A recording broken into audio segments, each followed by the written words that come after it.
Okay, on this lesson, guys, we're going to be factoring some special cases, and there's two that you need to know about. One is called perfect squares, and the other one is called difference of two squares, okay?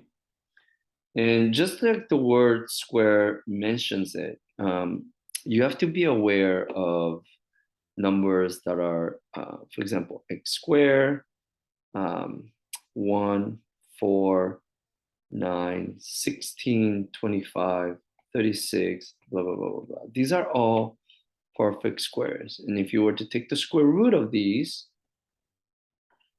you would, square root of x squared is just x, square root of 1 is 1, square root of 4 is 2, square root of 9 is 3, 4, 5, 6, so on and so forth, right? You need to know your perfect squares, at least until maybe 100, like maybe a couple more here, 49, 64, 81, right? If you can recognize this type of numbers, then you can factor out something like, let's try perfect squares first. So example number 1, you might have something like 9x squared plus 6x plus 1. So if you take a look at this one and we factor out, that's 9 times 1 is positive 9, positive 6, right? Everything is positive. It's great, right? And then you're going to notice something about this particular one, positive 9. So you get positive 1 times positive 9, that's positive 10. Then you get positive 3 times 3, and that is positive 6. So you notice that the same number shows up twice right here. So sure enough, right? Perfect square. And you try to simplify by 9, you end up with, and they're exactly the same. It's just that it's done twice, right?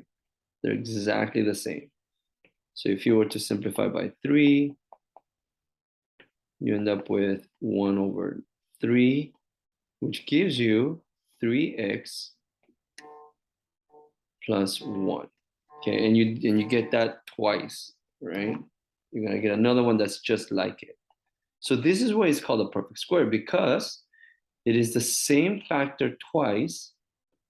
So you just end up writing it as 3x plus 1 squared.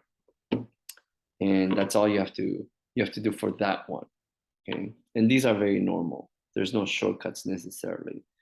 But there is a shortcut for difference of two squares. Okay, so let me show you the difference of two squares. Difference of two squares. And here's what you have to recognize, okay? The word difference means subtraction.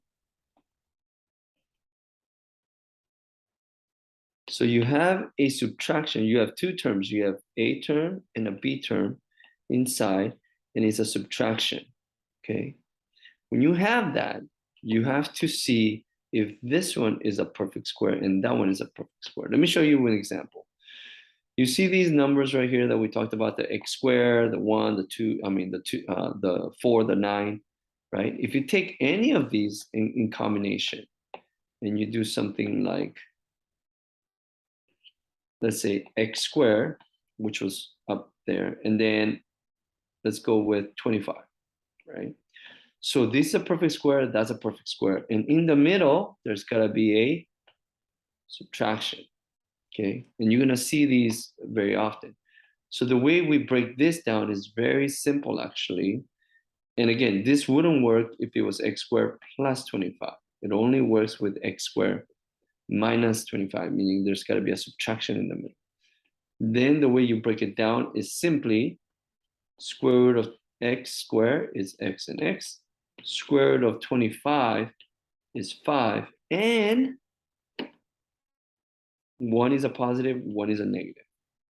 Because that's how you get a negative in the middle. by multiplying negative times positive, right? So let's try it again. X squared minus 16, for example. Same thing, right? It's x and x, right? And then 16, square root of 16 is 4. So then I'm just going to go ahead and write down 4. And what's in the middle? Plus and minus. Now, it doesn't matter whether you do the minus first and then the plus second, right? Let's get a little bit more robust on this, right? Let's say that it's not only x squared, but there's another perfect square in front of it, right?